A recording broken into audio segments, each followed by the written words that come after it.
Man, what is happening, my YouTube family? Of course, it is your boy B New. I'm coming at you on this Wednesday. And first and foremost, as always, want to send out positive vibrations and blessings to anybody who could be listening.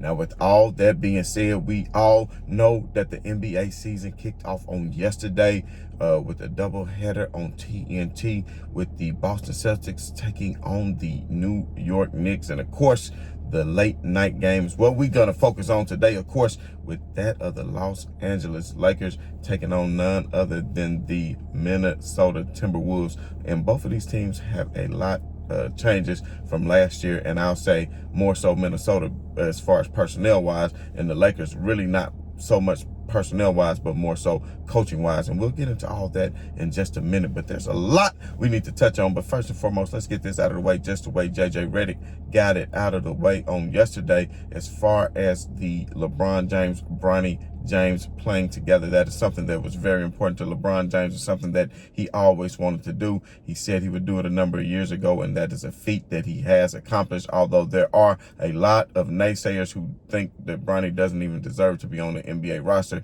much less being in an active NBA game, and should, if anything, be down at the G League. And we all know Bronny will take his bumps and bruises, but at the end of the day, he is here because of his father pushing him to be there, to push him to be great. And of course, you know, we can talk about the whole nepotism thing another time. You know, we had all summer to talk about that, but as you all know, I was traveling and I had a lot going on. But now that the season has kicked off, you know, we will be bringing you this Los Angeles Lakers updates on every single day, pregame, postgame analysis. So if you haven't done so already, hit that like, hit that share, and hit that subscribe. So first, let's go ahead and jump right into the X's and O's of the game. And the first thing we got to do is give mad shouts out to none other than Anthony Davis. Anthony Davis with a monster game on both ends of the floor. AD, 36 points, 16 rebounds, 4 assists, 3 blocks. Anthony Davis, 11 out of 23 from the field, close to 50%, but not quite. 1 out of 3 from 3. He was 13 out of 15 from three-point land. So you're talking 13 out of 15 from three-point land. From free throw line. That means he was quite aggressive and found himself getting to the line. Time in and time out was that of Anthony Davis. And then, of course, making his presence felt on the defensive end. He had that block of the three-pointer. I think it was either on McDaniels or maybe on DiVincenzo, where he closed out, blocked the three-pointer, said, no, that is not going to happen. Then he had the monster block on Gobert. As Gobert went up, I think, tried to get a dunk, and AD said he pulled a 2K move on it, snatched it right out of the air and said, not in my house. So AD, I think, he said after the game that it is a carryover from the Olympics. As we all know, Anthony Davis played great in the Olympics alongside LeBron James. So he said he had a summer where he actually got to play some real live basketball, kind of helped him get into a rhythm earlier in the season, because a lot of times we know, especially the first game of the season, a lot of teams are shaking the dust off and they still, haven't really got into a groove. And of course, Minnesota, with a totally new team, you're talking about adding DiVincenzo, adding Julius Randle. You got two kind of day and night players in that. Karl Anthony Towns, somebody who actually, probably spreads the floor a little bit better than Julius Randle, even though Julius Randle is capable of scoring on all three levels, meaning, three-point line, mid-range, post-up, and, of course, down low around the rim and around the basket. So, but there was a lot of change for Minnesota, so that's something that they'll have to get adept to, especially, Julius Randle, he doesn't really like to take a back seat to a lot of people, but at the end of the day, it is what it is. Anthony Edwards had a great game. He's going to continue to be a great young superstar. I think Minnesota can still be successful. I don't know if they'll reach the level of success as they did last year. I think once they get into a rhythm, because one thing, Julius Randle is a better passer of the basketball than, of course, Karl Anthony Towns was, and Anthony Edwards is a great catch and shoot player. Although he does create a lot of offense on his own, he can be a great spot-up shooter. So when you can get Julius Randle in a double team and he can kick it out to Anthony Edwards and they can get some rhythm flowing, and plus stacking their minutes, you always got a great star on the floor at all times, and that is Julius Randle, who gives you probably more, I would say, than Cat does on the defensive end of the court. But anyway, back to AD, man. AD, them 13 points in the third quarter was big when Minnesota was trying to make their push.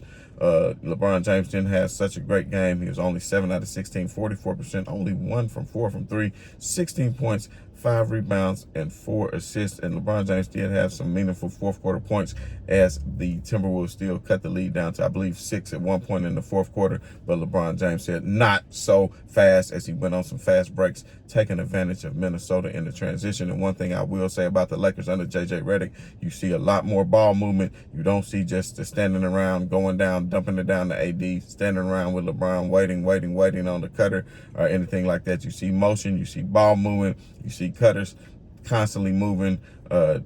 D'Angelo Russell didn't have such a great game.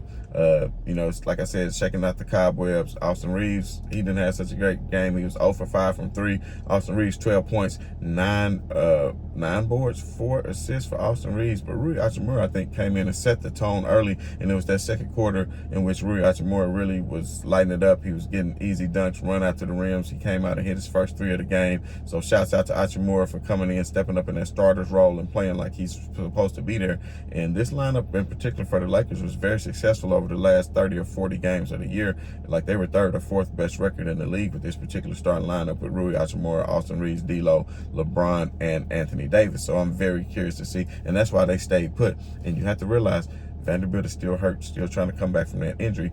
Had they had Vanderbilt in that Denver series, it could have easily went another way. And of course, even last night, you could have had a Vando Gordon, Anthony Edwards would have took a lot of that responsibility off LeBron James and others. So at the end of the day, I just feel like the Lakers will be in the top 14. I think it's going to be important for them to not be in the play-in, I think, for a 3rd year in a row, and for them to actually take that step of not only missing the play-in and being in the top 6, but actually being in the top 4 and solidifying the first round home court. Who knows, even get a higher seed. But we know the West is a beast. Probably all teams except for Portland or Utah will be vying in for those top 10 play-in spots. So at the end of the day, Anthony Davis, I can't say enough about how great he played yesterday. The thing about it is with Anthony Davis is consistency is the key. A lot of times you see Anthony Davis not be consistent. He'll have a game like this, and then he'll have 2 or 3 games where he doesn't show up or doesn't play as well, and then he'll show up again. So we need consistency from Anthony Davis like this, because if he plays like last night, putting up those type numbers, we're not just talking about Defensive Player of the Year Anthony Davis. We are talking about a MVP level Anthony Davis. So, just a quick recap over everything. The reason why the Lakers won that game, even though they were putrid, absolutely terrible from three-point line, 5 out of 30, only 16.5% from 3, whereas Minnesota was 13 out of 41, 31%, which is not great, but definitely a lot better than the Lakers at 16%. But the reason why the Lakers were able to win the game was because they took 10 more shots than the Wolves. They was 42 out of 95 at 44%. The Wolves 35 out of 85 at 41%. And the reason why, it wasn't because of rebounds, because the Lakers were out rebounded 47 to 46, and it wasn't really because of second chance opportunities from rebounding, but it was more so it was due to that of them forcing Minnesota into turnovers, and that is what they did. They forced Minnesota into 15 turnovers, and the Lakers just really took advantage in the paint. You're talking about 72 points to 40 points in the paint, which was huge for the Lakers. And if you really just think about it, the Lakers won old school. They didn't have to play the new way NBA, as you saw what the Celtics did in the earlier matchup, but hit 23s, if I'm not mistaken, spread the floor, did everything that you do in this modern NBA. The Lakers, I think, in time will be able to do that. Dalton Knecht, I will touch on him for a moment. He came in, he hit a 3 right away. He missed another shot. As he gets more into an NBA playing rhythm, I think he could be very important for the Lakers, but they're going to have shooters step up, because at the end of the day, Anthony Davis and LeBron James could be great all they want to, but in this modern NBA, you will have to have knockdown shooters. Austin Reeves, you can't go 0 for 5 from 3. You're going to have to be better. We know D'Lo can get very streaky. When he's hot, he's hot. When he's not, he's not. We need a consistent 3-point shooter, and I hope that can be Dalton Knecht. So, like I said, I will be here every day talking Lakers basketball, talking about pregame and next game, and we'll be touching on the NBA as much as I can on every day. And like I said, if you haven't done so already, hit that like, hit that share, hit that subscribe, and put down in the comments, what do you think about Bronny playing with LeBron? What kind of moment was it? You can see that they maybe were a little bit nervous.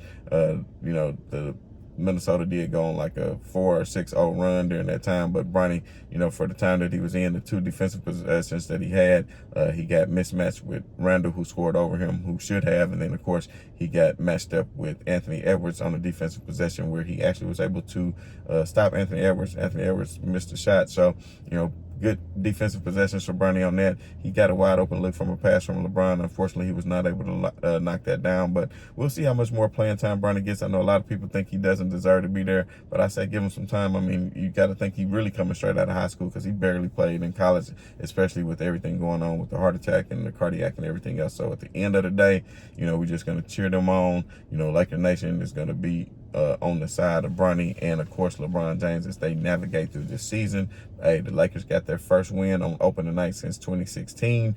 That was a good thing. They notched a win. That's something that they hadn't done in the LeBron James or Anthony Davis tenure, so that was good. And then also, they were able to get a win during the milestone moment of a father-son playing together because AD has said that's something they have been doing. But anyway, if you haven't done so, like I said, hit that like, hit that share, and hit that subscribe. And as always, this is your boy B New. I'm saying right on to the real, and much love to these haters. I'm out.